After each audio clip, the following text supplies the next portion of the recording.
Then the anger of the Lord burned against Israel, and he caused David to harm them by taking a census. "Go and count the people of Israel and Judah," the Lord told him. So the king said to Joab and the commanders of the army, "Take a census of all the tribes of Israel, from Dan in the north to Beersheba in the south, so I may know how many people there are." But Joab replied to the king, "May the Lord your God let you live to see 100 times as many people as there are now. But why, my lord the king, do you want to do this?" But the king insisted that they take the census. So Joab and the commanders of the army went out to count the people of Israel. First they crossed the Jordan and camped at Aroer, south of the town in the valley, in the directions of Gad. Then they went on to Jazer, then to Gilead, the land of Tahedum Hashdi, Hadshi, and to Dan Jan, and around to Sidon. Then they came to the fortress of Tyre, and all the towns of the Hivites and Canaanites. Finally they went south to Judah as far as Beersheba. Having gone through the entire land for 9 months and 20 days, they returned to Jerusalem. Joab reported the number of people to the king. There were 800,000 capable warriors in Israel who could handle a sword, and 500,000 in Judah. But after he had taken the census, David's conscience began to bother him, and he said to the Lord, "I have sinned greatly by taking the census. Please forgive my guilt, Lord, for doing this foolish thing." The next morning, the word of the Lord came to the prophet Gad, who was David's seer. This was the message: "Go and say to David, this is what the Lord says.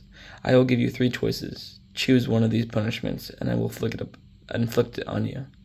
So Gad came to David and asked him, "Will you choose 3 years of famine throughout your land, 3 months of fleeing from your enemies, or 3 days of severe plagues throughout your land? Think this over and decide what answer I should give the Lord who sent me." "I am in a desperate situation," David replied to Gad, "but let us fall into the hands of the Lord, for his mercy is great. Do not let me fall into human hands." So the Lord sent a plague upon Israel that morning, and it lasted for 3 days. A total of 70,000 people died throughout the nation, from Dan in the north to Beersheba in the south. But as the angel was preparing to destroy Jerusalem, the Lord relented and said to the deaf angel, "Stop, that is enough." At that moment, the angel of the Lord was by the threshing floor of Araunah. I am not going to pronounce that, the Jebusite. When David saw the angel, he said to the Lord, "I am the one who has sinned and did wrong. But these people are as innocent as sheep. What have they done? Let your anger fall against me and my family." David built an altar. That day Gad came to David and said to him, "Go up and build an altar to the Lord on the threshing floor of Araunah the Jebusite." So David went up to do what the Lord had commanded him. When Araunah saw the king and his men coming towards him, he came and bowed before the king with his face to the ground. "Why have you come, my lord the king?" Araunah asked.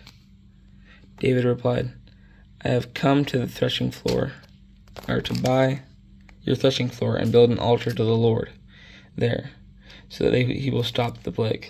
Take it, my lord the king, and use it as you wish." Araunah said to David, "Here are oxen for the burnt offerings, and you can use the threshing boards and ox yokes for wood to build a fire on the altar. I will give it all to you, your majesty, and may the Lord your God accept your sacrifice." The king replied to Araunah, "No, I insist on buying it, for I will not present burnt offerings to the Lord my God that have cost me nothing." So David paid him 50 pieces of silver for the threshing floor and the oxen. David built an altar there to the Lord and sacrificed burnt offerings and peace offerings, and the Lord answered his prayers for the land, and the plague on Israel was stopped.